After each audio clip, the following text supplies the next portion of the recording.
Pois bem, boa tarde a todos. É com grande satisfação que damos início a mais essa live para tratar de assuntos ligados à legislação contábil e tributária.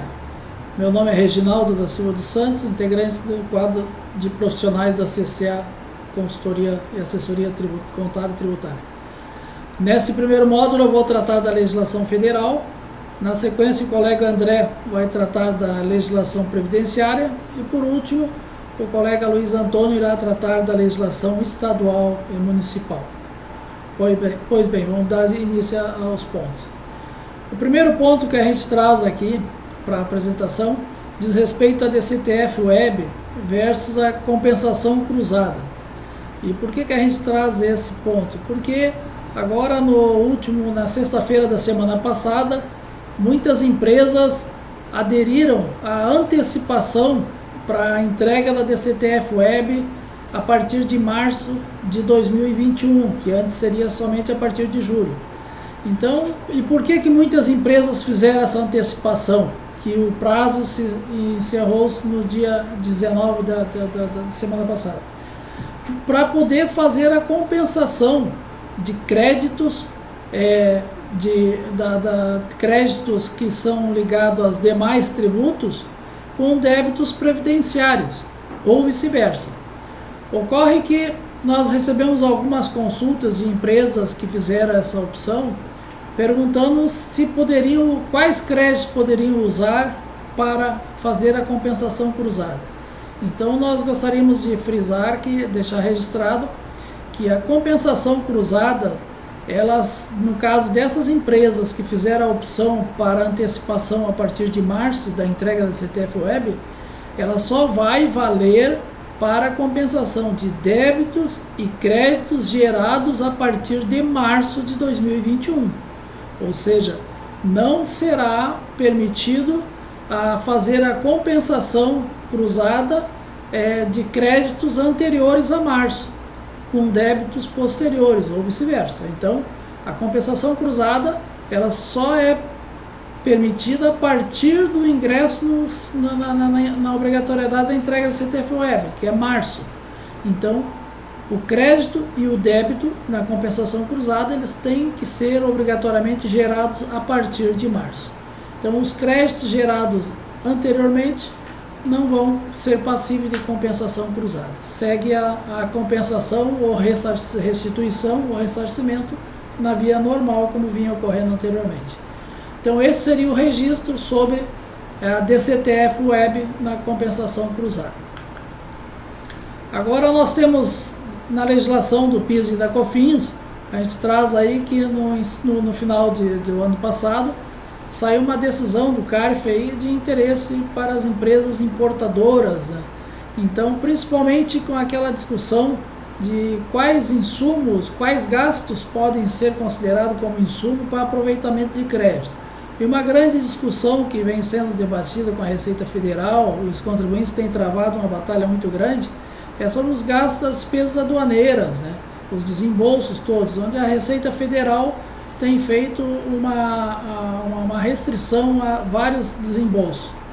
E agora, no final do ano passado, uma decisão do CARF reconheceu para os contribuintes o direito do reconhecimento da tomada de crédito sobre os gastos com o serviço de consultoria logística. Então, todo aquele serviço de consultoria na área logística, na importação, o CARF entendeu que esses gastos, como eles são necessários para poder fazer a internação do produto, e uma vez eles sendo pagos para pessoas jurídicas estabelecidas no Brasil, onde há o pagamento das contribuições do PIS e da COFINS sobre a receita, então o tomador de serviço ele tem sim o direito a tomar o crédito, uma vez que esses gastos são necessários para a internação e para fazer o produto chegar até o seu estabelecimento. Então é uma vitória dos contribuintes no CARF e que muitas empresas muitas vezes podem estar deixando de fazer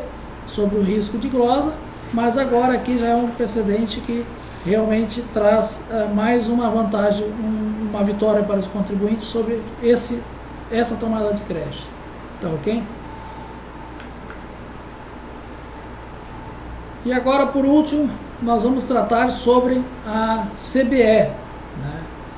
A CBE é a Declaração de Capitais Brasileiros no Exterior, que deve ser entregue ao Banco Central do Brasil. Essa declaração já vem de longa data e a maioria das empresas ou pessoas físicas estão obrigadas à entrega da declaração anual.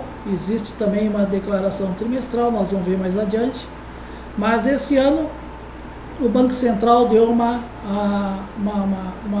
promoveu uma alteração onde excluiu da entrega um leque muito grande de pessoas físicas e jurídicas, em função da elevação do limite do valor de ativos no exterior. Então, essa declaração ela tem fins estatísticos para o Banco Central, né? Mas, embora tenha por finalidade fins estatísticos, ela prevê uma penalidade muito grande para quem não faz o cumprimento da entrega dessa obrigação.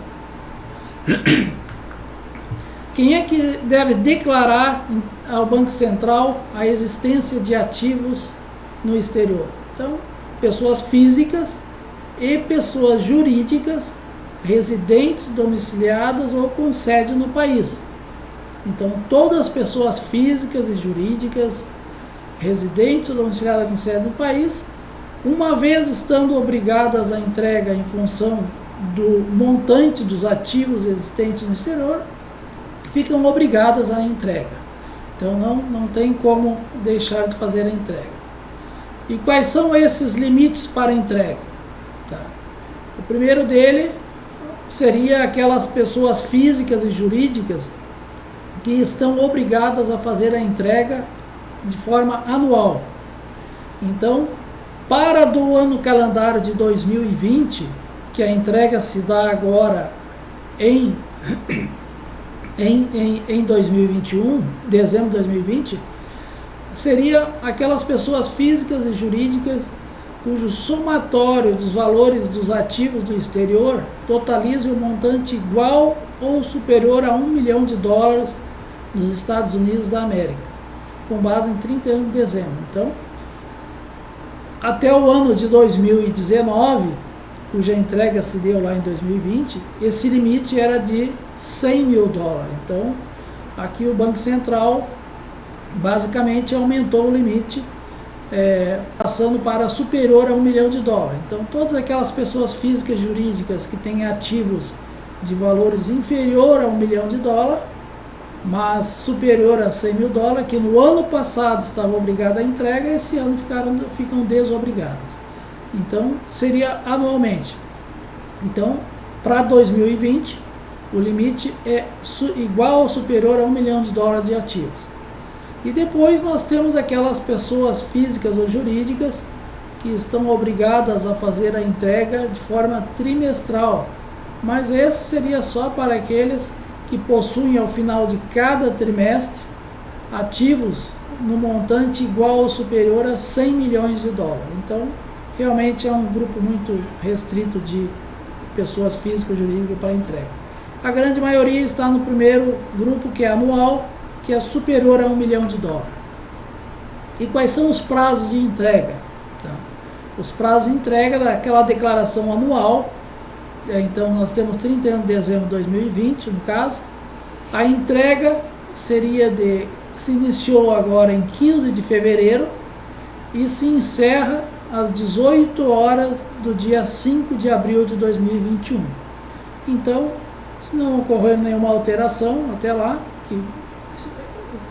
acho que não vai haver nenhuma alteração, porque já está dentro de uma certa normalidade, todas as entregas de obrigações.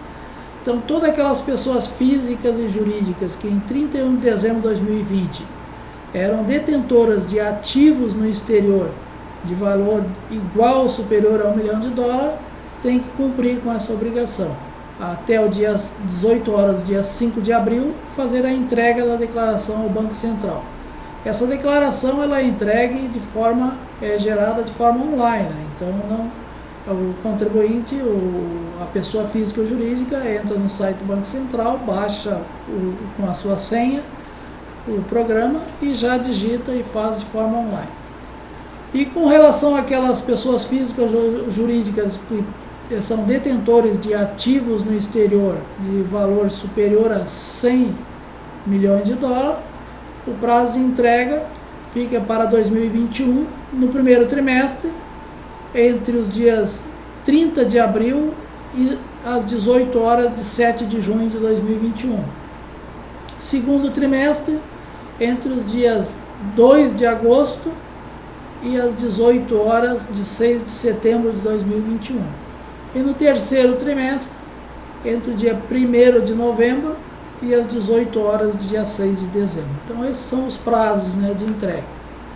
Agora, um detalhe muito importante, e aí é que muita gente, muitos contadores e muitos profissionais deixam de cumprir essa obrigação por desconhecer que tipos de ativos devem ser entregues, devem ser declarados. Então, todos os bens e direitos que se encontram no exterior em poder de não residentes. E quais são esses ativos, esses direitos? Então, nós temos créditos comerciais. Aqui nós vamos ver mais adiante, as pessoas jurídicas exportadoras, dentro do item créditos comerciais, elas são detentoras de crédito de exportação, né?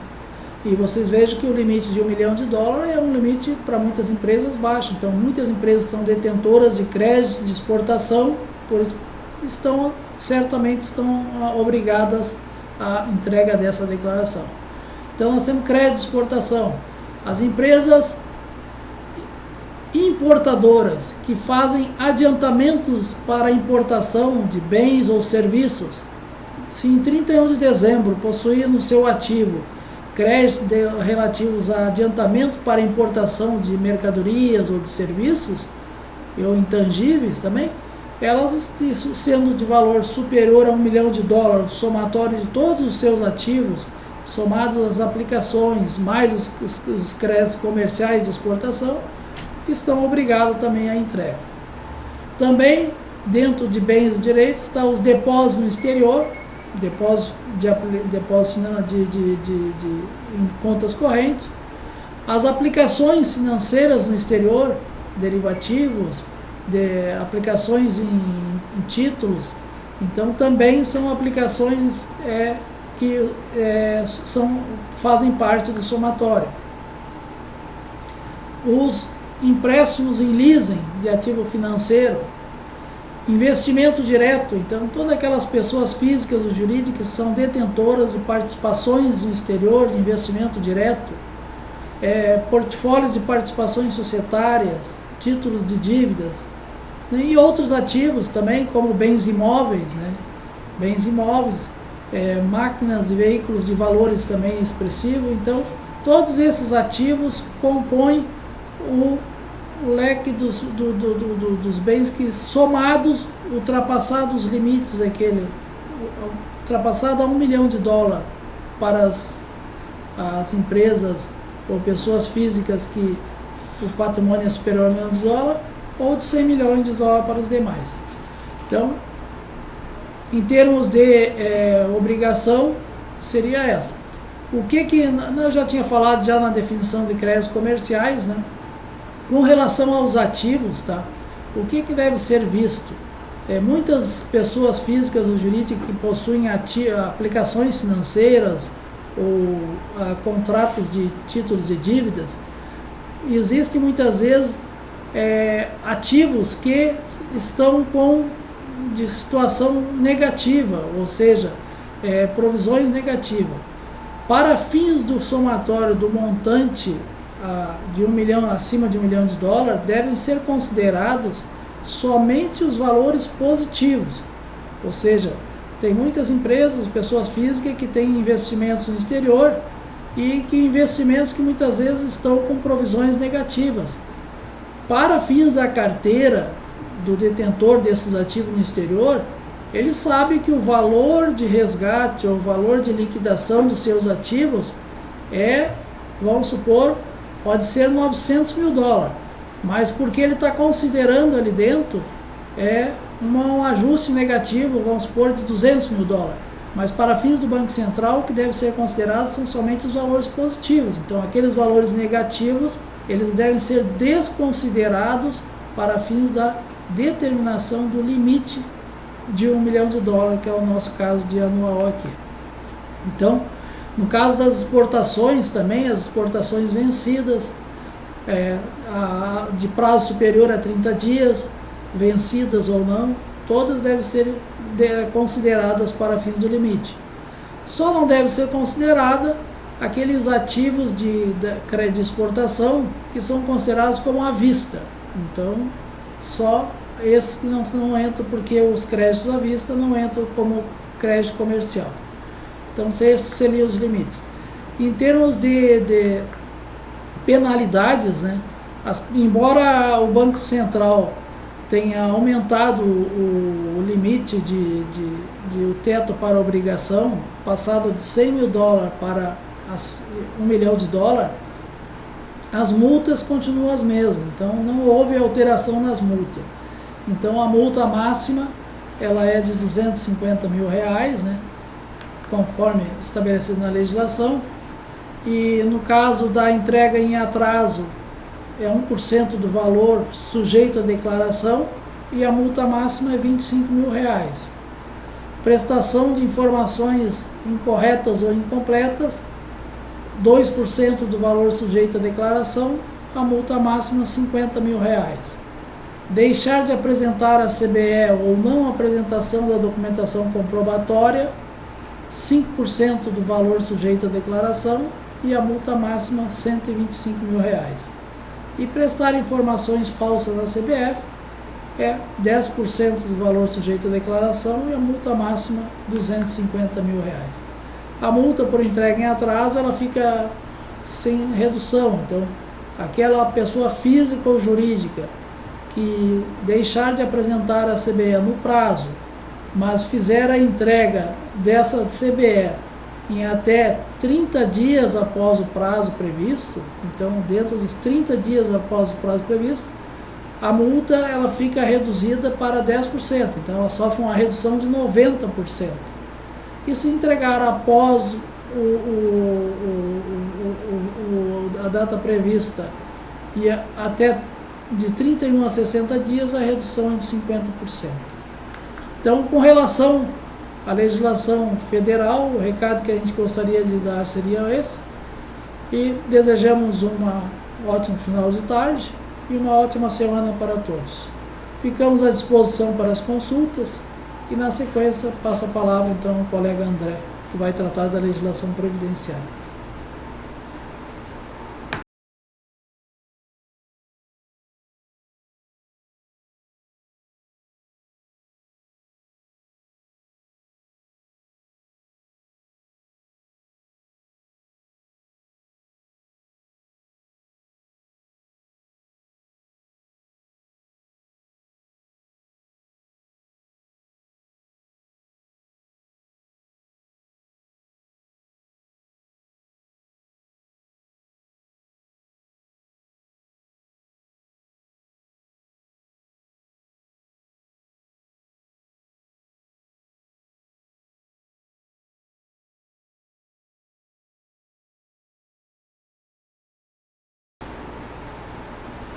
Boa tarde a todos.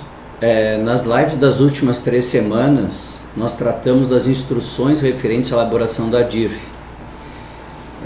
Como estamos na semana final para elaboração e entrega, né, que deve ser feita até essa sexta-feira, naturalmente as consultas para o preenchimento da DIRF se intensificaram, né, se tornaram mais frequentes. Então, eu estou aproveitando para trazer para vocês algumas das consultas mais comuns que os nossos clientes têm feito. Muitos têm questionado sobre o lançamento das férias na DIRF. Pois bem, as férias gozadas elas devem ser informadas na DIRF integralmente de acordo com o mês do seu pagamento, juntamente com os demais rendimentos tributáveis pagos ao beneficiário naquele mês. Normalmente, né, no caso de um trabalhador, nós temos o salário. Então, o salário e férias pagas, né, no mesmo mês, férias e salário, são lançados na DIRF naquela competência em razão do pagamento. E o critério de tributação por competência, lembrando, é só para INSS e Fundo de Garantia. E o valor correspondente ao INSS descontado, como é que eu devo informar? Então eu devo informar, apesar do registro para efeito de recolhimento do INSS ser competência, para efeito de DIRF, o lançamento desse INSS ele vai se dar quando do mês do pagamento das férias. Então digamos que eu pague umas férias no dia 31 de março. Né? Essas férias têm início no mês seguinte, abril. Para o INSS, folha de pagamento e social, eu vou considerar essas férias como pagas, como para todos os efeitos de INSS e Fundo de Garantia, como abril. Para efeito de imposto de renda, recolhimento do imposto de renda, lançamento na DIRF, eu considero o mês março, que é o mês do pagamento. Tá? Da mesma forma, os dependentes, que eu aproveitei no cálculo das férias, da pensão, que eu também deduzi para o cálculo das férias, tudo isso eu tenho que informar na DIRF no mês do pagamento das férias. E o próprio imposto de renda retido, obviamente, também eu devo informar no mês do pagamento das férias. Isso em relação às férias normais, essas férias gozadas que nós estamos habituados a elaborar e pagar. E nós temos os casos de rescisões de contrato e temos o caso do abono pecuniário das férias. As férias indenizadas pagas na rescisão e o abono pecuniário das férias, que é pago juntamente com as férias gozadas, essas duas verbas, férias indenizadas e abono pecuniário, não sofrem incidência de imposto de renda. Ambos rendimentos, como não estão sujeitos a imposto de renda, eles têm um campo específico para ser lançado na DIRF. Eles não são somados aos rendimentos tributáveis, e sim lançados nos rendimentos isentos. As férias indenizadas devem aparecer na coluna indenização e rescisão de contrato. E o abono pecuniário, por sua vez, tem um campo exclusivo para ser lançado. Vai ter uma coluna lá na DIRF, né, que o valor que eu transporto da folha para dentro da minha DIRF, ele é lançado automaticamente naquela coluna. Então quem quiser conferir, pode se reportar lá os rendimentos isentos, tem uma coluna específica para informar o abono pecuniário. Com relação às despesas médicas descontadas, qual é a maior dúvida normalmente? O pessoal pergunta, André, por que os valores descontados na folha de salário a título de despesa médica não aparecem na minha DIRF? A resposta é sempre a mesma. Você marcou sim na pergunta, efetuou pagamentos a plano privado de assistência à saúde coletivo empresarial? A resposta é, depois de revisarem, não. Né? O que acontece? Se eu, mesmo tendo os valores previamente transportados para a minha DIRF, né? Os valores que eu descontei na folha de salários, eu transporto para a DIRF, empregado por empregado, tudo cadastrado, tudo parametrizado corretamente. Só que se eu não marcar a opção sim nesse campo, efetuou pagamentos a plano privado de assistência à saúde coletivo empresarial, mesmo os valores tendo sido transportados para a DIRF, ele não constam para a DIRF. Os valores não são, no popular, né, puxados para dentro da DIRF. E o que acontece com isso? Se eu faço o meu informe de rendimentos pela DIRF, que é o mais comum, quando eu entregar para o meu trabalhador o informe de rendimentos dele, não vai constar o valor da despesa médica. Então fico alerta para todos, antes da entrega da DIRF, revisarem, né, se a empresa tem plano privado de assistência à saúde, convênios, Unimed, Porto Alegre Clínica, Centro Clínico Gaúcho, né, que são os mais comuns, esses convênios eu preciso marcar a opção sim nesse campo. Nesse caso, os valores que eu tenho descontado na folha serão levados para dentro da DIRF. Muitas perguntas também acontecem em relação às reclamatórias trabalhistas. Tá?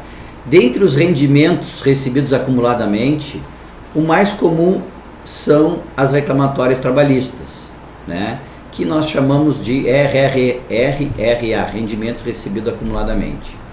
Esses valores, quando se referirem a rendimentos relativos a anos calendário anteriores ao de competência da minha DIRF, eles devem ser informados num quadro específico de rendimentos recebidos acumuladamente. Além do CPF, do nome do beneficiário, que normalmente é o meu empregado, no caso de reclamatória trabalhista com rendimento tributável, eu tenho que informar o código do DARF, que nesse caso é o 1889. Então, se por acaso eu tive uma ocorrência de reclamatória trabalhista com pagamentos de rendimentos tributáveis, de RRA, de rendimentos relativos a anos anteriores ao da minha DIRF, e eu recolhi o DARF em outro código que não tenha sido 1889, eu recolhi no código errado. Às vezes acontece, o pessoal se engana, recolhe no 0561, então tem que ter cuidado. O 0561 não é de rendimento recebido acumuladamente. Nesse caso que eu exemplifiquei, o código do DARF a ser informado é o 1889. Então, informo o código do DARF, informo o número do processo, o CPF ou o CNPJ e mais o nome e razão social e o valor pago ao reclamante, pelo reclamante ao seu advogado ou ao escritório de advocacia. Por quê? Porque esse valor ele pode deduzir para o cálculo do imposto de renda. Então, precisa ser informado esse dado. Além disso, eu informo os rendimentos tributáveis, obviamente, né, que é a parte tributável dentre os rendimentos que eu estou pagando na reclamatória, as deduções legais, que pode ter ocorrido dedução de INSS, por exemplo, pensão até, e o mais importante, pessoal, o número de mês a que se refere os valores pagos ao reclamante. Por que é importante isso? Porque o imposto de renda de RRA, ele é calculado através de um tabelão, que nós informamos que esse tabelão ele é apurado em razão do número de meses. Então, se eu não informar o número de meses corretamente, o trabalhador ele pode ser prejudicado. Por quê? Porque o imposto de renda é determinado em razão de todo o período que ele trabalhou, no caso, ou a que a verba se refere. Então, eu sou obrigado a apurar esse número de meses e a informar na DIRF. Destaco, que é muito importante, que os rendimentos isentos pagos ao reclamante, como por exemplo, digamos que eu tenha pago umas férias indenizadas dentro dessa reclamatória, que seria um reflexo, por exemplo, de férias indenizadas na reclamatória. As férias indenizadas, como nós vimos há pouco, elas são isentas da incidência do imposto de renda. Então, nesse caso, o rendimento isento ele não é lançado na ficha do RRA. Lá nós lançamos os rendimentos tributáveis. Diferença de hora extra, diferença de salário, que são rendimentos tributáveis, por exemplo. As férias indenizadas não. Então, essas férias indenizadas contidas no valor da reclamatória trabalhista, eu vou informar no 0561, lá naquele meu quadro dos rendimentos isentos. Tá? Ainda com relação à reclamatória trabalhista, importante lembrar que para apuração da quantidade dos meses que eu tenho que informar na DIRF, Se ocorrer pagamento de 13º salário, deve ser acrescentada uma competência nessa contagem. Ou seja, se o reclamante reclamou a falta de pagamento de horas extras relativo ao período de janeiro a dezembro de 2018, por exemplo, e também tenha percebido o reflexo dessas horas extras no 13º. Nesse caso, lá na minha contagem de número de meses para informar na DIRF, eu não vou considerar 12 meses, janeiro a dezembro de 2018. Eu vou considerar 13 meses. Por quê? Porque dentro do montante da minha reclamatória trabalhista, eu estou pagando horas extras relativa à competência do 13º salário. Então, nesse caso, nesse ano, eu conto como 13 competências para fins de informação na DIRF. No tocante à retificação da DIRF, né, tivemos semana passada uma consulta, até me estranhou, né, estranhei porque mas nós nem chegamos no prazo ainda, que é sexta-feira da entrega, e o pessoal já está pensando em retificar a DIRF, né? É que nesse caso a empresa já informou que não vai ter condições de apurar os valores na sua totalidade, né, devido a questões internas, e já estão prevendo que terão que retificá-la. Então, ocorreu a consulta, né, porque o pessoal já estava preocupado como que faria a retificação e tal. Então, para alertar, né, no caso de retificação da DIRF, tanto para alterá-la, incluir ou excluir uma informação prestada na DIRF, deve ser apresentada uma DIRF retificadora por meio do ReceitaNet, contendo todas as informações anteriormente declaradas, alteradas ou não, exceto aquelas que se pretende excluir e as informações a serem adicionadas, se for o caso. Então, repito as informações que eu já transmiti. Se eu quiser excluir uma informação, essa eu não levo para a nova DIRF, e se eu quiser acrescentar simplesmente, eu pego toda aquela base e acrescento a nova informação. A DIRF, com isso, substituirá integralmente as informações apresentadas na declaração anterior.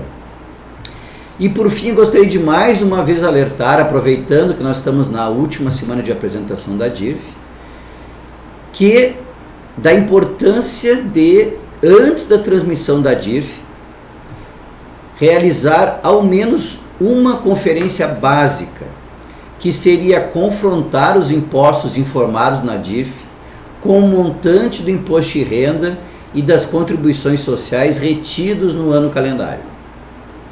Tá? Isso é muito importante, porque daí ao menos eu tenho uma informação validada em relação às bases de imposto de renda e contribuição social. Pode ocorrer de eu ter uma obrigação de informar um rendimento que não tenha tido imposto de renda, né? Como é o caso de um autônomo, por exemplo, que é acima de R$6.000, mesmo não tendo imposto de renda, eu tenho que informar na DIRF, né? R$6.000 ao ano, né, de rendimento. Tudo bem, nesse caso até posso cometer esse esquecimento, tá? Mas também eu posso conferir isso aí através da minha contabilidade, né? Normalmente o pessoal tem uma conta específica para registrar os autônomos, eu posso ir lá e conferir também. Mas muito importante realmente é fazer esse fechamento dos impostos lançados na DIRF com os impostos retidos. Isso é fundamental, tá? Então, por hoje encerramos mais uma live. Fiquem agora com o colega Luiz Antônio, que irá tratar de questões pertinentes aos impostos estaduais, municipais, né? E também no caso do Luiz Antônio tem o IPI, que é um imposto federal também, tá? Tenham todos uma boa semana. Um abraço.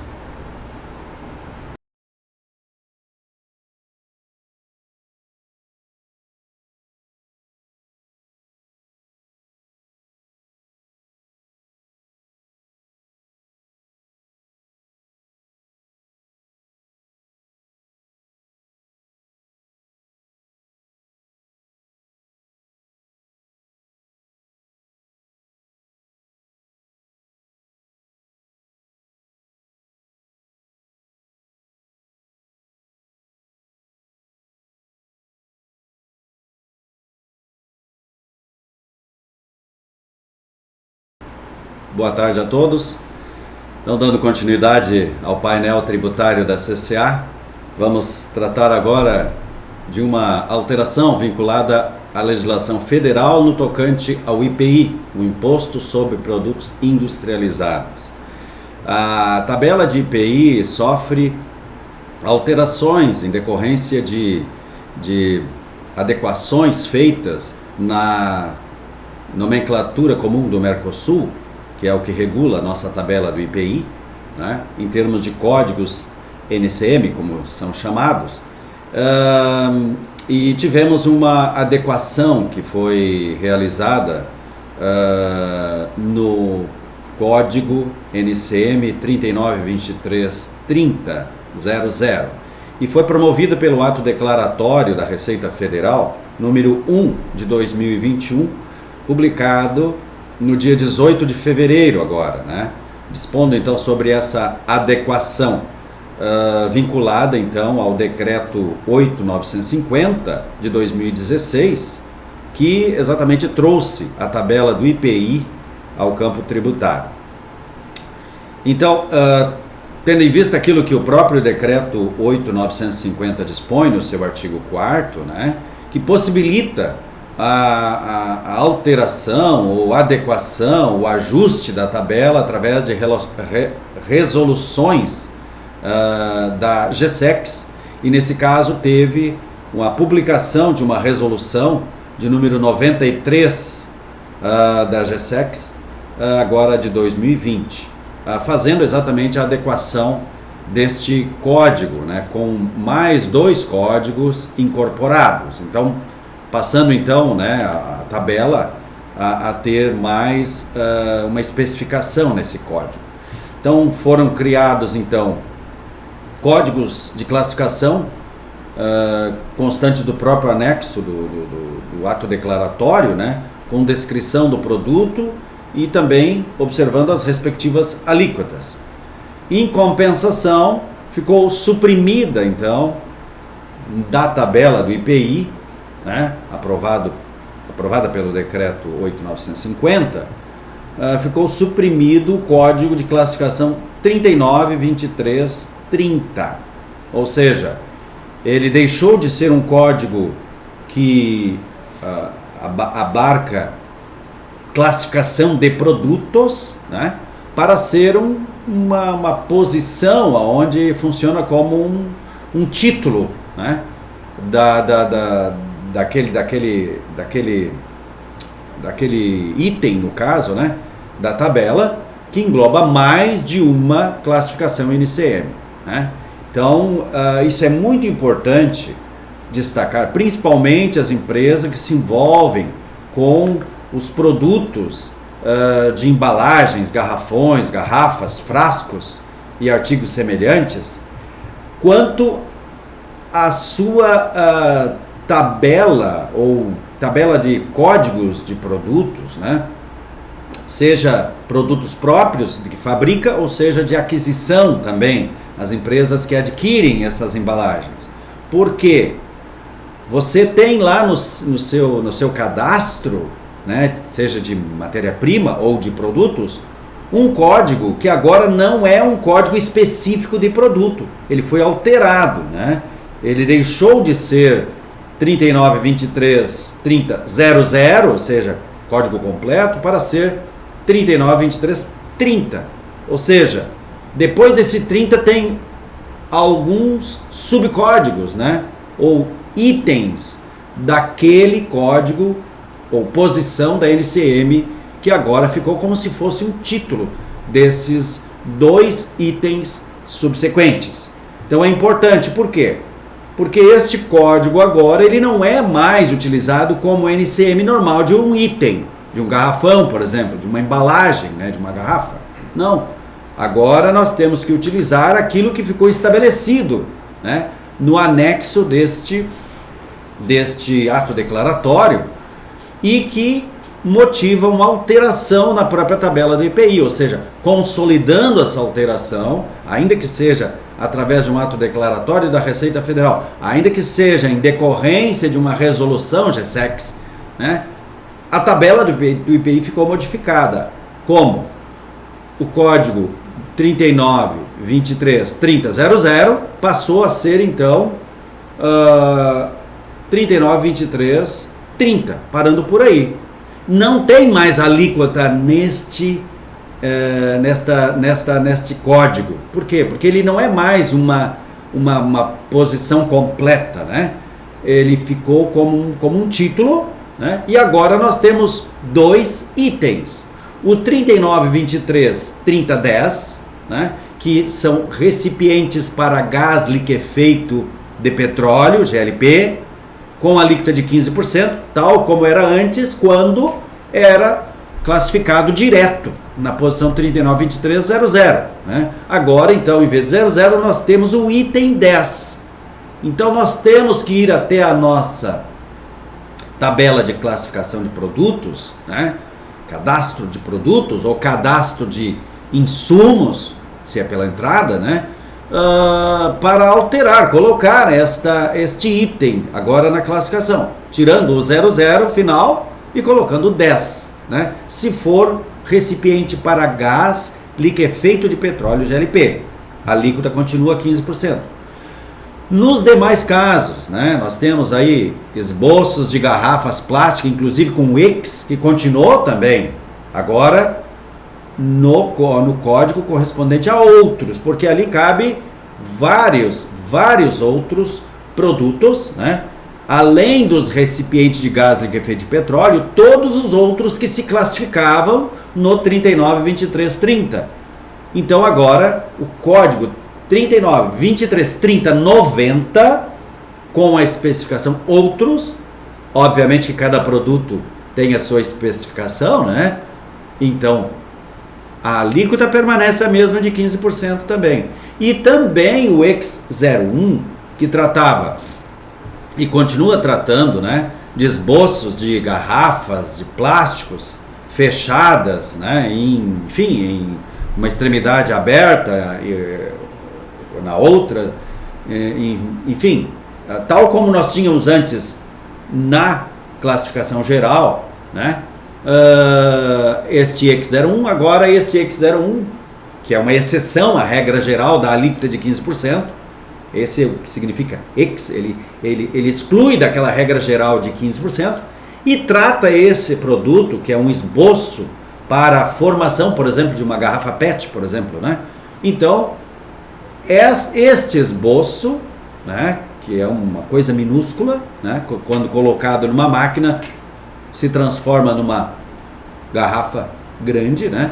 Então nós temos uma alíquota de IPI especificamente para esse caso de 0. Então a regra geral continua sendo 15, né? Só que agora com uma disposição diferente para recipientes para gás liquefeito de petróleo, com a especificação do item 10 neste código, e os demais classificados no 90 na especificação ou descrição outros, que daí você vai identificar o próprio produto que você está classificando, né? Não vai colocar a palavrinha outros, né? Mas vai colocar a especificação do produto, a descrição do produto que está classificando, com a alíquota de 15%, e se for, no caso, uma indústria, né, que produz esses esboços de garrafas plásticas, então o que vai modificar é exatamente a alíquota. Em vez de ser 15%, vai ser a alíquota 0%.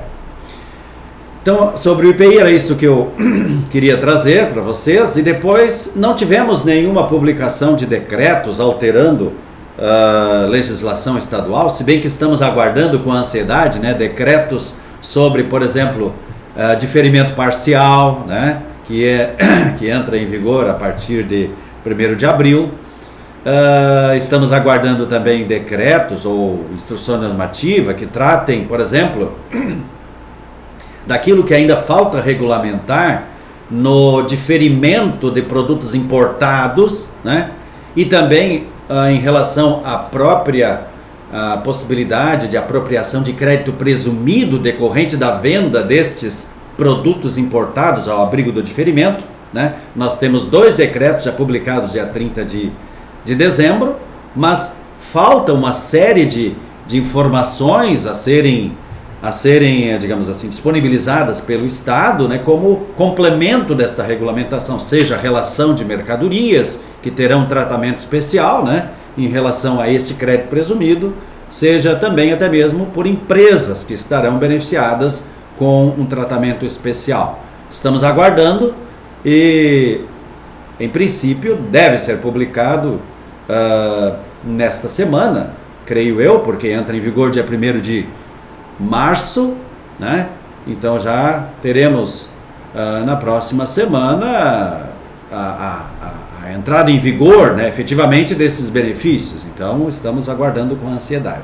Mas enquanto isso não vem sendo publicado, temos algumas notícias, né, algumas informações importantes, principalmente na área da nota fiscal eletrônica. Empresas que elaboram programas para a nota fiscal eletrônica, como também para a nota fiscal de consumidor eletrônica, né? Tivemos 2 notícias publicadas no portal da nota fiscal eletrônica. A primeira tratando da versão 1.1 da nota técnica 2020.07, né? Relativamente ao transportador interessado na emissão da nota fiscal, né, com esclarecimento de que ele tenha condições, né, de ficar esclarecido quanto a alterações, né, ou quanto o seu envolvimento com a operação, quanto à nota fiscal que foi emitida, enfim, ele ter acesso, né, a essas informações através de um evento específico a respeito. Então, de acordo com a notícia do portal da nota fiscal eletrônica, do dia 11 de fevereiro, então, foi publicado lá no site, né, no portal, na aba documentos, na opção nota técnica, a versão 1.1, que trata exatamente do transportador interessado na nota fiscal eletrônica, com alguns esclarecimentos e também com alterações, né, nos próprios prazos de implementação desta nota técnica. Um dos grandes desafios, então, do projeto Nota Fiscal Eletrônica, né, é dar informações e possibilidade para aqueles que se envolvem com o processo da emissão, né, e também daqueles que se envolvem com a continuidade, seja no transporte, enfim, utilizando uma nota fiscal eletrônica, um DANF, né, com informações a respeito destes documentos, de uma forma que seja eficiente e confiável, para que seja utilizada especificamente naquela operação que está sendo documentada. Então, no momento da emissão da nota fiscal eletrônica, muitas vezes o emitente ainda não definiu o transportador que vai realizar o transporte da mercadoria, né? Impedindo assim que conste no campo da nota fiscal eletrônica, né, as informações adequadas, né? Até mesmo no grupo de pessoas autorizadas a acessar o XML da nota fiscal eletrônica. Então, em vários outros casos, por exemplo, o responsável pelo transporte é o destinatário. E nesse caso, o emitente da nota fiscal não tem condições de informar o transportador as informações necessárias para o transporte, né, daquela mercadoria ou daquela operação que está sendo realizada, exatamente porque o contratante da empresa de transporte não é o emitente do documento, mas sim o destinatário. Então, com o objetivo então, de permitir que o emitente tenha esta informação do transportador a qualquer momento, né, como uma pessoa autorizada a acessar o XML da nota fiscal, é que está sendo então promovida essa atualização ou nova versão, né, da nota técnica, né, de maneira que no caso em que o transportador não é que o transporte não é responsável então pelo transporte, no caso, né, quando é de responsabilidade do emitente, o destinatário possa gerar os respectivos eventos, né, com o objetivo de autorizar o transportador para que então ele fique autorizado e tenha condições de acessar o XML da nota fiscal. Por exemplo, nos casos de redespacho, subcontratação, aquela situação em que uma transportadora não tem condições de realizar o transporte, ou é mais vantagem ela não realizar o transporte, que o contratante, né, do transporte ele incumbiu, por exemplo, é mais fácil ela subcontratar um outro transportador, e muitas vezes nem é um transportador constituído como empresa, mas um autônomo, né? Então, nesses casos, então, que obviamente é definido então o transportador contratado, ele poderá então autorizar o transportador que vai efetivamente realizar o transporte, chamado transportador participante da mesma operação de transporte, também ter o acesso ao XML da nota fiscal eletrônica, pois é necessário para que ele tenha as informações necessárias para realizar o transporte. No caso, então, o transportador precisa dos dados da nota fiscal eletrônica para proceder esse transporte a partir da geração desse evento, então, que está sendo possibilitado, né, através dessa nota técnica, e de lá, então, buscar as informações do XML no ambiente nacional, né, através, então, da web service de distribuição de documentos fiscais eletrônicos de interesse de todos estes atores, destinatários, emitentes, transportadores, empresas transportadoras que realizam redespacho, ou subcontratado, né, conforme, então, já dispõe a nota técnica número 002 do ano de 2014. Então, é de suma importância que esta nota técnica seja implementada. A segunda nota técnica que eu mencionei para vocês também foi publicado no portal da Nota Fiscal Eletrônica, agora no dia 15 de fevereiro. Trata-se então da nota técnica número 006, também de 2020, na versão 1.1, tratando de regras de validação e, enfim, de campos específicos, né, para a intermediação da operação. Então, nós temos situações, então, que temos intermediadores das operações, marketplace e outros, que então foram incluídas regras, né, no modelo 65 da nota fiscal eletrônica, que na verdade o 65 é a nota fiscal de consumidor eletrônica. Então essa nota técnica então divulga novos campos, né, e regras de validação para a nota fiscal eletrônica e nota fiscal de consumidor eletrônica, versão 4.0, visando a adequação então dos ajustes CINIEFs que tratam desta questão, envolvendo inclusive a identificação do intermediador ou agenciador da operação. Isso é importante porque nós temos então estas entidades ou empresas, né, envolvidas na operação, tendo esta possibilidade então de ter campos informados, campos próprios, né, e para o fisco então as regras de validação desses campos, né, relativa ao intermediador da operação, sendo definidas também para as empresas que se envolvem com a geração desses arquivos, né, ou programas de emissão de nota fiscal eletrônica.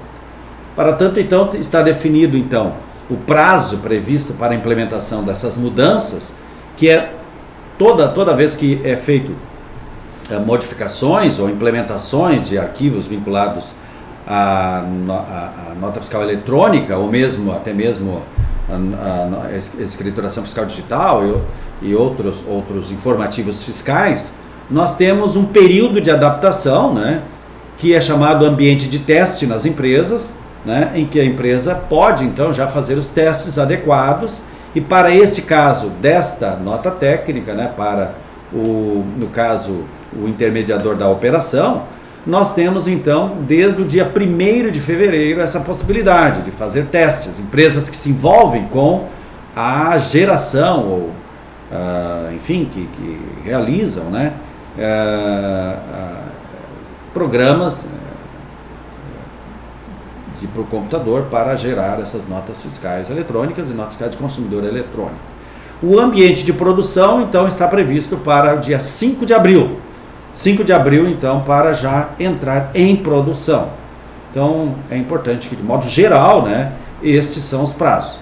Já há outros prazos, que daí seriam bem definidos, bem detalhados, né, para outros ambientes, que autorizam também essas notas fiscais de modo individualizado. Por exemplo, a Cefaz Virtual, que é aqui no Rio Grande do Sul, que abarca vários estados brasileiros, né, emitindo as notas fiscais eletrônicas, né, também a nota fiscal eletrônica de consumidor envolvendo os estados de Minas Gerais, né, de Goiás, de São Paulo, então todas previstas lá na nota técnica 006, nas versões 1.00 e versão 1.10, né? Então há uma previsão para prazos específicos para estas unidades da federação, né? Ou a própria Cefaz Virtual, né?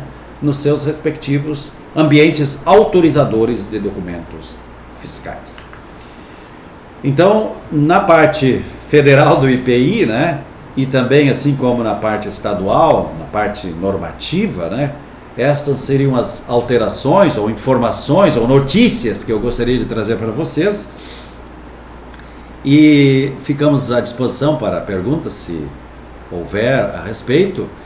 E desde já, então, desejo uma boa semana a todos, né, um ótimo dia. E um abraço a todos. Então, que Deus nos abençoe e nos guarde nesses dias de dificuldade dessa pandemia, né? Que realmente precisamos todo cuidado para não nos contaminar e não nos infectar com esse vírus que está alcançando tantas pessoas. Ok? Então, um abraço a todos.